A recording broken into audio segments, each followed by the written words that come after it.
menemukan kekuatan yang baru. Dia memberi kekuatan kepada yang lelah dan menambah semangat kepada yang tiada berdaya. Orang-orang muda menjadi lelah dan lesu, dan teruna-teruna jatuh tersandung. Tetapi orang-orang yang menanti-nantikan Tuhan mendapat kekuatan baru.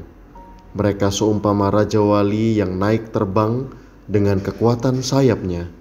Mereka berlari dan tidak menjadi lesu, mereka berjalan dan tidak menjadi lelah. Yesaya 40 ayat 29 hingga 31.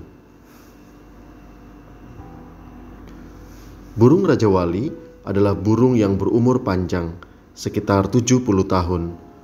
Namun di pertengahan hidupnya, burung ini mengalami fase ketidakberdayaan pada paruhnya. Paruhnya menjadi semakin panjang dan melengkung, sehingga sulit baginya mematuk mangsanya. Kukunya juga menjadi panjang dan melengkung ke dalam, sehingga sulit baginya menangkap mangsanya. Bulunya juga semakin tebal, membuatnya kurang lincah. Pada fase ini, Raja Wali harus membuat keputusan antara mati perlahan atau terus meneruskan kehidupannya. Jika ia memilih untuk meneruskan kehidupan, ia harus melakukan tindakan yang menyakiti dirinya sendiri.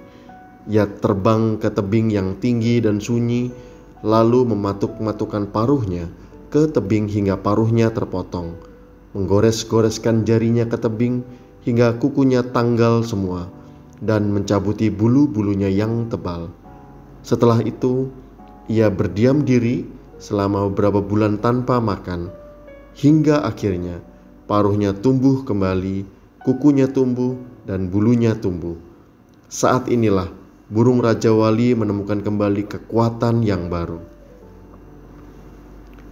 Firman Tuhan yang tertulis di atas menggambarkan bahwa orang-orang yang menanti-nantikan Tuhan akan mendapat kekuatan yang baru, seperti Raja Wali yang menemukan kembali kekuatan seperti masa mudanya.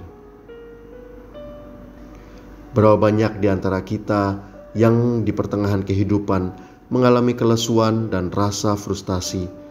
Kehidupan terasa lesu dan tanpa gairah. Kegagalan demi kegagalan menghadang.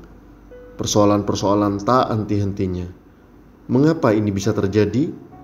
Mungkin karena kita lebih fokus pada masalah kita daripada pada kuasa Tuhan. Ayub adalah contoh orang yang mengalami penderitaan dan kegagalan di pertengahan usianya. Anak-anaknya tiba-tiba meninggal, bisnisnya bangkrut, istrinya mencelanya, tubuhnya sakit, dan teman-temannya menyalahkannya. Ia memiliki banyak alasan untuk protes kepada Tuhan karena ia adalah seorang yang saleh dan taat.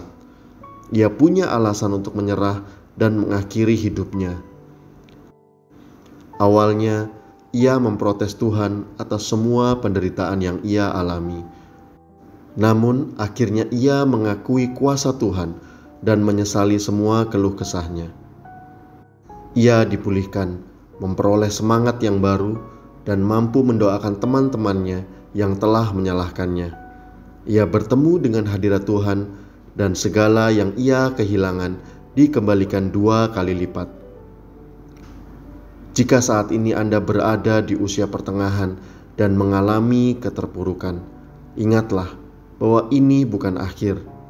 Ada pepatah dalam bahasa Inggris yang mengatakan, "Life begins at 40." Kehidupan dimulai pada usia 40 tahun.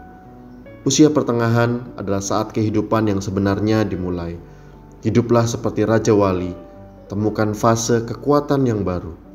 Jangan menyerah, tetapi bersemangatlah. Teladani kehidupan Ayub, berharaplah dan nantikan Tuhan, dan temukan kekuatan yang baru. Jangan pensiun, tetapi hidupkan kembali semangat Anda. Don't retire, but refire. Orang yang bangkit dari kegagalan akan menyadari bahwa Tuhanlah sumber kekuatannya.